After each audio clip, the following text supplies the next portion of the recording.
is back to back for In Vogue. Top people in two stories. On 882 6PR. Yeah, with Brad and Pete tonight, we go down to the Fremantle Dockers camp. Ross Lyon gives us his time as he does every Monday. Good on you, Ross. How are you? Good, thanks, Brett. Well, it was a little bit better, but yeah, case of deja vu. That second quarter, a little bit like the Sydney game, wasn't it? Just fell out, lost your way a little bit, and found yourself playing catch-up footy after that. Yeah, I thought we just turned it over a lot, and the clearance work again was a little bit down. But I thought we had lots of opportunities early, and just a final kick inside 50.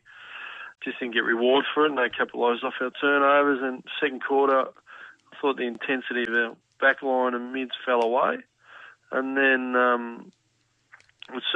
we kicked a couple of quick ones before half-time, fueled our belief. And I really thought, well, the scoreboard wasn't a true reflection of how many opportunities we'd had in the game. And I thought the third quarter worked incredibly hard, started the last quarter really well, hit the front. Had three opportunities to go to about 8 points. We missed Pavlich on the lead and then missed a snap in front of goal and a smother. And then went up the other end. They got a really easy stoppage goal and then another easy one or two goals, and that was the end of it. But I thought we really improved in a lot of areas overall. And Ross, Peter Vlahos in for Carl Langdon. Nice to talk to you. Thanks, Peter. Lovely for you to be here. Yes, very much so. Very congested AFL Premiership, lad. I know when you said at the press conference we're 5-5 and it's a week-by-week proposition. It really is when you take into consideration the results this weekend. Yeah, it is. And look, everyone wants to... There's a must-win game this week. Every week, they're all must-win games, and you can get caught up in the big picture. You just got to stay in the moment. And the reality is, you've got to improve your football. So if you can't improve your football, it doesn't matter how many games left. Or you just got to keep improving. We felt we did that. Probably 2 quarters, against the Eagles, 3 on the weekend, aim for 4 quarters against Richmond, and we're really confident. We should be able to start playing some winning footy. Ross, from a positive point of view, it was some of your lesser names, for want of a better term, or lesser lights, who kept you in the game because a few of your older heads were being well held or couldn't get their hands on the footy. Yeah, look, I thought Matthew Pavlich stood up and McFarlane led from the front. Certainly Ryan Crowley's been in pretty good form, and but we're really keen. The ball through the midfield we thought was a success. Lockie Neal's going to be a really good player. We played Crozier come in. Who else? I thought Ballantyne showed some real spark, and I thought Barlow was really good. But we just, once everyone started contributing, the wheel turned pretty quickly. I just thought early we needed to, we had a fair amount of entries and time and space. Just that last kick, we'll kick it over his head or his feet or make a bad decision. So, no, there's a lot to like, so we've got some more youth to come through, and we're still sorting the chaff from the wheat here a little bit, and but I'm sure we can. The season is alive. Is that close to your ideal for Matthew Pavlich? 16 touches, 4 goals. That's what you want, because in the last quarter when they did start to break away, it was Taylor Walker. It was those bigger guys who stood tall, took marks, kicked goals that really clinched it for them.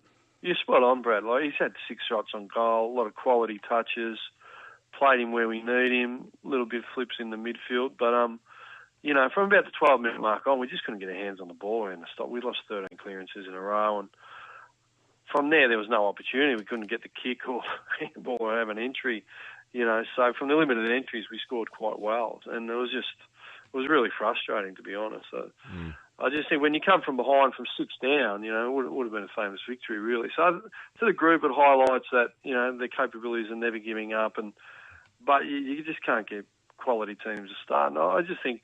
They're one of the top 4 teams in it. It just shows that if you play your best footy consistently, you can be around the mark. So we've got to keep striving to improve. Ross, you've come out and said that you'd like to persist with Zach Clark as a tall forward. I went up to Joondalup today and saw Kepler Bradley go around with West Perth, and I thought he did okay. Yeah, he kicked some early goals and certainly presented himself. Is he still considered a real option? Because I know you threw Jack Anthony into the mix on the weekend. Probably didn't work the way you wanted it to work. Cut you off. Without being rude, Kepler's been injured for 3 weeks. That was his first game back.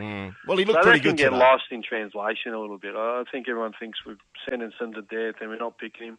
The reality is he hasn't been playing. He's been in rehab for 3 weeks, and he had a really great summer, some good form early, and then we're just trying to tailor what was the best front half. It's hard to play too many ruckmen in your front half, which Kepler is a ruckman forward, and so is Zach Clark, and so is John Griffin. So we're trying to get the right mix, and Zach Clark had been averaging 17 possessions a week until the last couple of weeks. So, he's a really exciting talent, but, he needs to keep earning his spot. So he's at some selection risk, and, as a few others are, because we're clearly not winning. So we just have to keep rewarding those that are putting in great effort and putting form on the board like we did with Crozier. And as you spotted there today, I can tell you Jay Van Burlo went okay, and so Dylan Robertson. So a couple of good hit-outs for the young boys from the Dockers. Yeah. Okay. Good, yeah. No, I was, where was that at?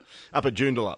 Yeah, okay. Yeah, no. I tell you what, it was pretty feisty. It was like the good old days, I tell you what. Well, I went out to Brown Stadium yesterday, and is there a bigger ground in Australia? It's big. And I thought it was a great contest. There was a bit of passion. The locals, the Perth and Swan districts, there's some really fierce contests. And probably our thoughts are with Paul Bevan at the minute, who seemed to suffer a serious injury. But it was great to get out there, and the waffle's well and truly alive. Yeah. Ross, I'm sure you and Summer have been there long enough, and it's not going to be a trick for you, but obviously, for want of a better term, again, the trick for you this week is to make sure that these blokes don't accept that what they did last week was close enough to good enough. I mean, you're now coming up against another hot side in the competition called Richmond. Yeah, you're right, but I'm wrapped and we're wrapped, hopefully. There's nowhere to hide. You like to go to Melbourne, the big stage, the spotlight's on, and, we continually want to improve, and you're part of the problem, you're part of the solution. So clearly we need to improve. We haven't had a history of success, but there's a lot going right with this football club, and I just spent a crisp on today. So we're not rebuilding. We're continuing to build on the rebuild, if that makes sense. So there's been some hard decisions made, and a lot of rookies and mature age recruits with a couple of early picks, but we want to keep building on the rebuild. So, this and last year's draft are critical to expose and grow the club, and it's your one. You don't want to be coming from behind. When the whips are cracking, when the game's there to be won, we really want to be fierce in the contest right from the start, and as you said, right throughout the second quarter. But, we don't want valiant losses. We want to be a team that, when the game's up for grab, really competes, and so I'm sure we can continue to improve on that.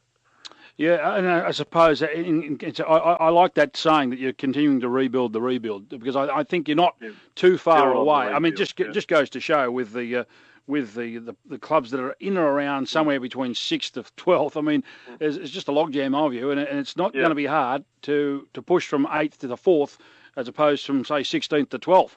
You're right, and I just think where the game's won and lost in the midfield, there's no doubt about that. I think Carlton highlights that. You need super quality in there, and not quality. Players that can get it done consistently.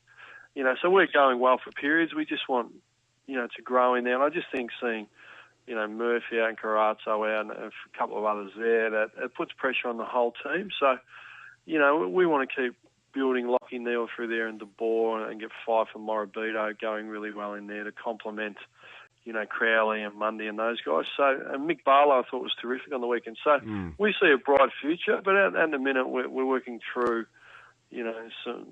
some form and fitness sort of situations. But I'm sure the big picture is we can build on what's been in place. And at 5-5, we're aiming to win a lot of games yet. We spoke to you last week, and you were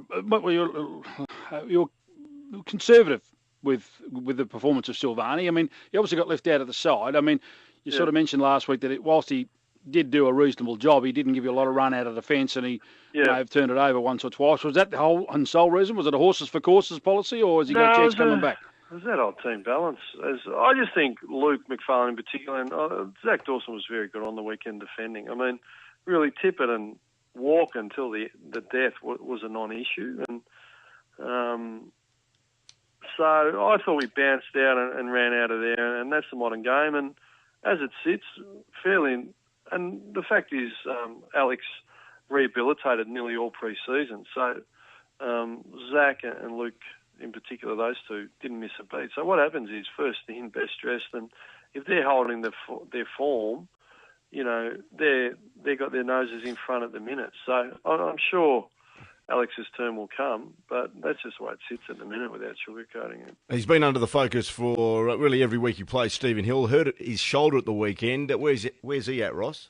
I thought he was very good on the weekend. Yeah, certainly not injured. I thought he was one of the team drivers that got us going, and it was really exciting to see how he played on the weekend. How do you identify the opponent for Crowley this week? Last week was Thompson. This week you've got a tough decision because you've got Cochin, you've got Martin, Foley, Griggs playing really good football. Yeah. Even Tucky. I mean, Tucky keeps getting his hands on the footy.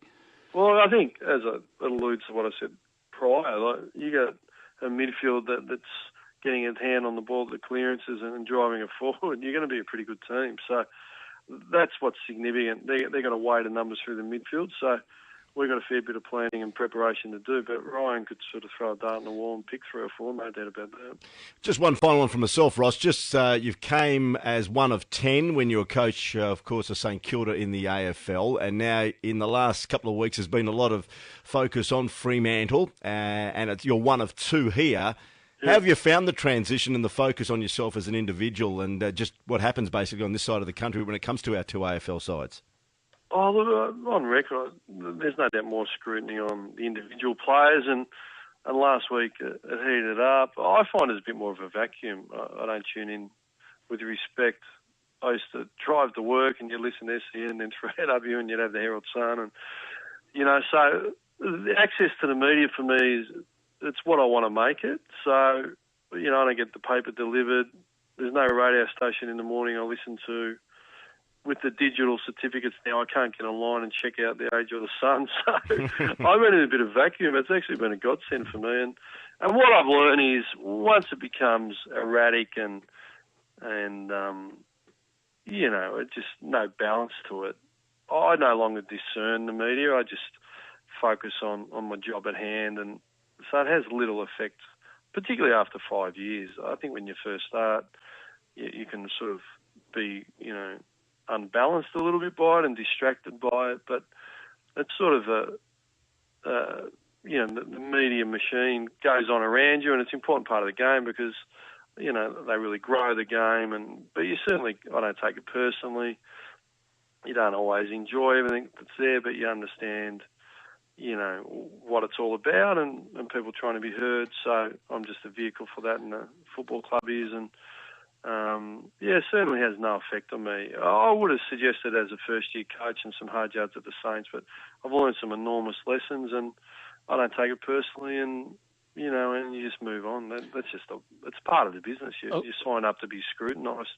Yeah, I said last week, Ross, I said, at least we see your games each and every week, and we know what you're doing, and we know what you're at. I mean, and I did make the comment, I said, look, it's very easy for the Eastern States media per se to be flippant and throw out something because they know they're going to get no one's really going to check on them to validate or to challenge what they have to say. But I think from a Perth point of view, we certainly do watch all of your games. We try. Obviously, we can't. I can't see you training. Balance in Perth, and look, I think my overriding feeling is that a lot of people want Fremantle to be successful. So, and as I said, I like to think West Coast and second half and Hawthorn wasn't reflective of our whole year. We played some terrific footy, and as you sit here, you think, gee whiz, the Sydney and really Carlton, 22 shots to 15, missed opportunities, and even the weekend, it could look a hell of a lot different, and the vibe would be a bit different. But the reality is we're 5-5, so that's where it sits.